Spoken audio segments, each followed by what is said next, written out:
Bienvenue sur Africa 24 pour cette nouvelle édition du QG Week-end. Voici les titres de l'actualité. Le Burkina Faso a un nouveau code pénal. Il abolit la peine de mort. Ce code a été adopté par l'Assemblée nationale le 31 mai 2018. La banque rwandaise Bank of Kigali pourrait être la première banque du pays cotée à Nairobi. L'établissement bancaire prévoit aussi de consacrer une partie de son portefeuille à l'amélioration de ses prestations digitales. Et puis en Libye, à l'occasion du banquet annuel de l'Iftar, des migrants musulmans ont rompu le jeûne ensemble dans un centre de détention de Tripoli. La Libye est devenue le principal point de départ pour les migrants vers l'Europe. Le Niger, le Tchad et le Soudan, les trois pays voisins du sud de la Libye, ont signé le 31 mai un accord de coopération sécuritaire pour lutter contre le terrorisme et les trafics. Les quatre pays s'engagent dans cet accord à coopérer dans le partage d'informations et à autoriser les troupes de chaque pays à user du droit de poursuite pour s'engager à l'intérieur du territoire de l'autre. Deux coordinations ont été créées dans le cadre de cet accord. L'une est militaire et l'autre est politique. Nouveau code pénal au Burkina Faso, il a été adopté le 31 mai 2018 par l'Assemblée nationale du pays. L'innovation majeure de ce nouveau code est l'abolition de la peine de mort. Cette peine n'avait pas été appliquée depuis 1988, mais les défenseurs des droits de l'homme avaient toujours réclamé son abolition. Cette abolition est saluée par l'exécutif. Reportage de notre correspondant Cheikh Omar Bandaogo.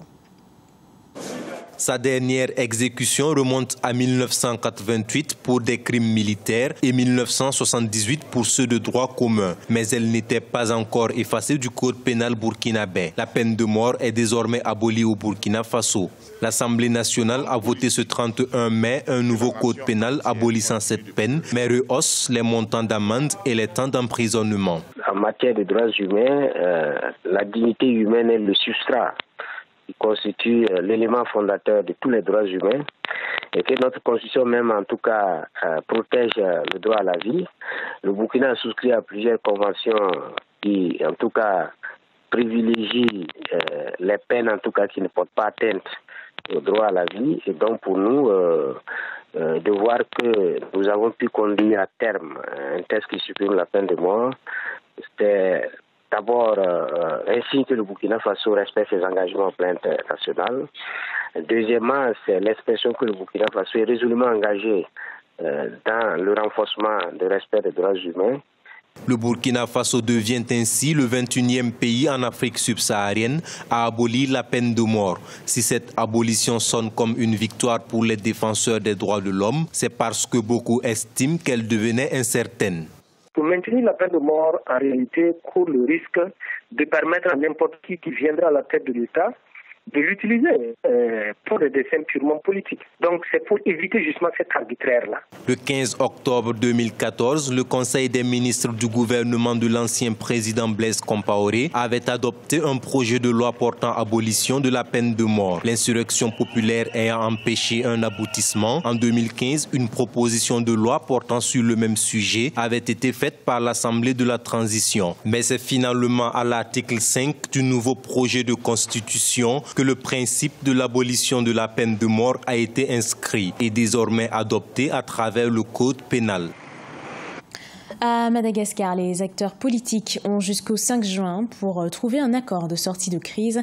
C'est ce qu'a précisé la Haute Cour constitutionnelle ce 1er juin. Cette précision fait suite à la demande d'éclaircissement formulée par le président de la République sur le calendrier que l'institution lui imposait. Depuis plus d'un mois, députés de l'opposition et manifestants occupent la rue et exigent la démission du président Eri Razaonari-Mampian. Au Rwanda, la Bank of Kigali envisage une cotation à la bourse de Nairobi pour le second semestre 2018. En effet, les possibilités d'augmentation du chiffre d'affaires sont plus importantes sur la place boursière du Kenya, ce qui va permettre à la première banque commerciale du pays d'investir dans des projets de développement. Nathalie Mo. Au cours du second semestre de l'année 2018, Bank of Kigali envisage une levée de fonds de 70 millions de dollars. C'est pourquoi la première banque rwandaise en termes d'actifs va inscrire des actions à la bourse de Nairobi au Kenya. Bank of Kigali s'intéresse à Nairobi Stock Exchange, la plus importante place boursière de l'Afrique de l'Est, à cause des possibilités financières offertes. En effet, les capacités d'augmentation du chiffre d'affaires sont de l'ordre de 7 millions de dollars à la Nairobi Stock Exchange contre 20 000 $ à la bourse de Kigali. Ça permet, n'est-ce pas, de trouver des capitaux nécessaires au financement du développement déjà de cette banque, aussi de réaliser une diversification géographique de son actionnariat. Donc, on pense que ça pourra à terme avoir une incidence sur la conquête de nouvelles parts de marché et la fidélisation des actionnaires aux clients sur la place de Nairobi. Avec son ouverture sur le marché international, la direction de Bank of Kigali espère générer des revenus destinés à des projets de développement au Rwanda.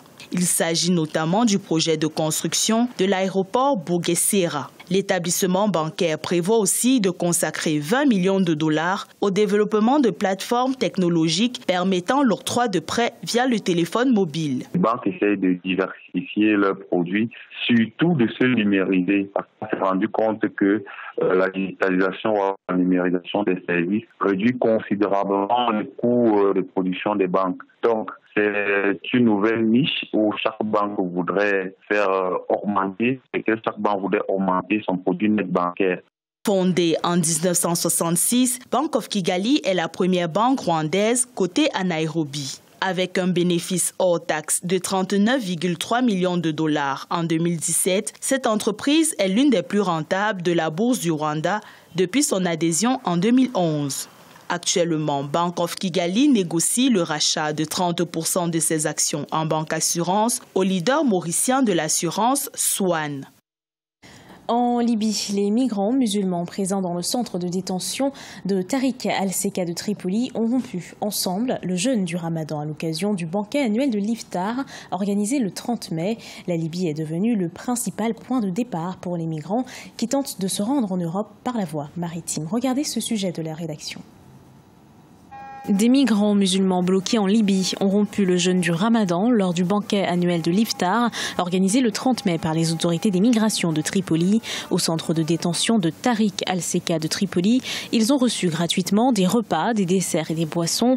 Le centre de détention abrite environ 1300 migrants. L'initiative vise à briser la glace entre les migrants et les autorités de détention. Nous avons organisé aujourd'hui un rassemblement du Ramadan pour les migrants illégaux. Nous voulions leur faire sentir qu'ils sont avec des frères, avec leur famille, et qu'il n'y a pas de différence entre les Libyens et les Africains.